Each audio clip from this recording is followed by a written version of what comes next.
안녕하세요. 증시브리핑 한혜솔입니다. 여러분들 무엇보다 미중 무역협상 결과 궁금해하실 것 같아서 그 얘기부터 좀 해볼게요. 이틀간의 미중 고위급 무역협상이 끝난 뒤 백악관 집무실에서 트럼프 대통령과 류허 부총리가 면담을 가졌고요. 면담 직후 트럼프가 중국과 실질적인 1단계 합의에 도달했다라고 밝혔습니다. 협상에서 소기의 성과가 있었다는 건데요. 이와 관련해 미국 언론들은 두 나라가 부분적 합의에 도달했다고 보도했습니다. 중국이 미국 농산물을 더 구매하고 미국은 중국산 수입품에 대한 일부 관세를 완화하는 방안에 논의한 것으로 전해졌고요. 구체적으로는 미국은 당초 15일 2,500억 달러 규모의 중국산 상품에 대한 관세율을 25%에서 30%로 인상하려던 계획을 보류하기로 했고, 중국은 미국산 농산물 수입 규모를 당초 400억 달러에서 500억 달러어치로 늘리는 데 합의했습니다.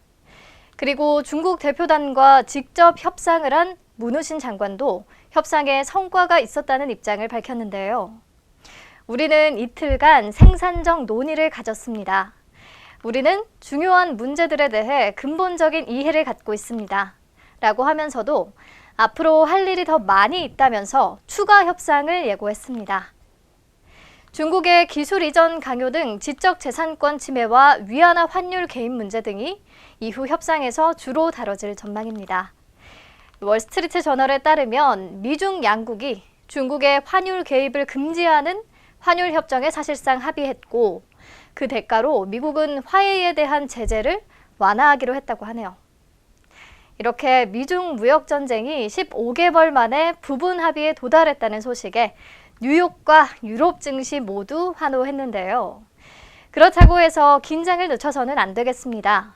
아직 합의문이 작성되지 않았고 지적재산권 보호나 또 미국 기업의 기술 이전 등 주요 쟁점에 대한 합의 여부는 알려지지 않았기 때문이죠. 게다가 양국이 과거에도 이와 비슷한 상황을 연출했지만 곧 다시 일촉즉발의 위기로 이어졌었거든요. 이번 주에도 역시 미중 무역협상의 향방은 증시에 중요한 영향을 미칠 수 있겠습니다. 그리고 이번 주 주요 증시 일정을 보면 15일에는 미국 세인트루이스 연은 총재와 애틀랜타 연은 총재의 연설이 예정돼 있고 17일에는 뉴욕 연은 총재가 연설을 합니다. 기준금리 인하에 대한 힌트를 얻을 수 있을지 체크해 봐야겠고요. 16일에는 한국은행의 금융통화위원회가 예정돼 있습니다.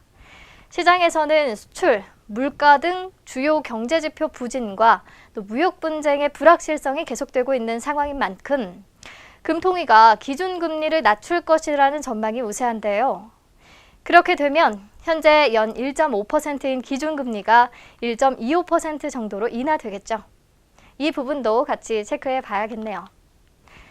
네, 오늘 국내 증시 미중 스몰딜 합의 소식에 힘입어 양지수 모두 1% 넘는 상승세를 기록하고 있고요.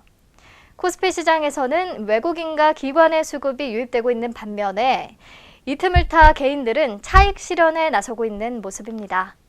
코스닥 시장에서는 개인과 외국인이 매수에 나서고 있고 기관이 홀로 매도 우위를 보이고 있습니다. 종목별로는 웅진코웨이 인수 관련 넷마블이 우선 협상 대상자로 선정됐다고 공시하면서 이틀 연속 상한가를 기록하고 있고요. 필록스는 자회사 바이럴진이 연구 중인 면역 항암제에 대해 미국 FDA 임상 이상을 신청 완료했다는 소식에 강세입니다. 그리고 말도 많고 탈도 많았던 코오롱 티슈진. 한국거래소가 코오롱 티슈진에 대해 개선 기간 12개월을 부여하기로 결정하면서 상장 폐지 위기에서는 당장 탈출했고요. 이에 오늘 코오롱과 코오롱 생명과학이 동반 급등하고 있습니다. 네, 그럼 오늘 시장 이슈와 특징주 키워드로 만나봅시다. 첫 번째 키워드, 넷마블 웅진코웨이 품는다. 한국 최대 모바일 게임 업체인 넷마블이 국내 1위 렌털 업체인 웅진코웨이 인수에 한 발짝 더 다가섰습니다. 지난주 금요일 증시브리핑 기억하실까요? 10일 진행된 웅진코웨이 인수 본입찰에 당초 예비 입찰에는 참여하지 않았던 넷마블이 깜짝 등장하면서 강력한 인수 후보자로 급부상했다는 내용이었죠. 그리고 오늘 넷마블이 공시를 통해 매각 주관사로부터 우선 협상 대상자로 선정됐다는 통보를 받았다고 밝혔습니다. 우선 협상 대상자로 선정된 넷마블은 웅진그룹이 보유한 웅진코웨이 지분 25.08%와 경영권을 갖게 되는데요. 넷마블은 인수가로 1조 8,300억 원대를 제시한 것으로 알려졌고, 웅진그룹은 1조 8,500억 원 수준을 요구한 것으로 전해지고 있습니다. 가격차가 크지 않아서 협상에 큰 변수는 없을 것이라는 전망이 나오고요. 웅진그룹 관계자에 따르면 이르면 12월쯤에 계약이 마무리될 것이라고 합니다. 넷마블이 웅진코웨이 인수에 적극적인 것은 신성장 동력 확보에 고심하고 있는 상황에서 코웨이의 구독경제 사업 관련 잠재력을 높이 평가했기 때문인데요. 구독경제는 기간에 맞는 요금을 내고 전자제품 등을 빌려 쓸 수 있도록 하는 형태를 말하고요. 넷마블이 IT 기술과 노하우를 접목해 스마트홈 구독경제 비즈니스로 발전시켜 나가겠다는 계획을 갖고 있는 거죠. 현재는 방문 판매가 주력이지만 앞으로 앱이나 온라인 플랫폼을 활용해 더 큰 시장을 만들겠다는 구상인 듯합니다. 물론 두 회사가 단기간에 시너지를 내는 건 어렵겠지만요. 재무구조가 안정적인 넷마블이 코웨이를 품는 건 대체로 긍정적이라는 게 시장 전반의 평가입니다. 오늘 웅진, 전거래일에 이어서 가격 제한폭까지 급등했고요. 웅진 싱크빅도 동반 강세입니다. 네, 다음 키워드 만나볼게요. 두 번째 키워드, 슈퍼엠 데뷔하자마자 미 빌보드 200 1위. 여러분들 슈퍼엠이라는 그룹을 아시나요?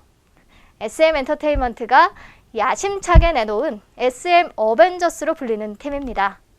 샤이니 멤버인 태민과 엑소의 백현과 카이, NCT 127의 태용과 마크, 중국 그룹 웨이비의 루카스와 텐, 이렇게 퍼포먼스에 강점이 있는 7명이 모인 팀인데요.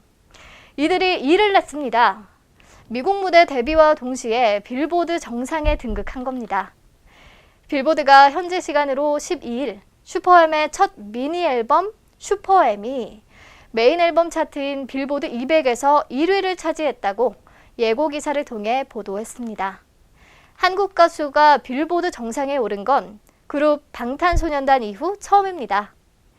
그리고 최근에 슈퍼주니어가 또 완전체로 컴백했잖아요. 그래서 SM이 4분기에는 슈퍼엠의 데뷔, 그리고 슈퍼주니어의 컴백이라는 모멘텀으로 꾸준한 탑라인 성장을 이어갈 수 있을 것이라는 전망이고요.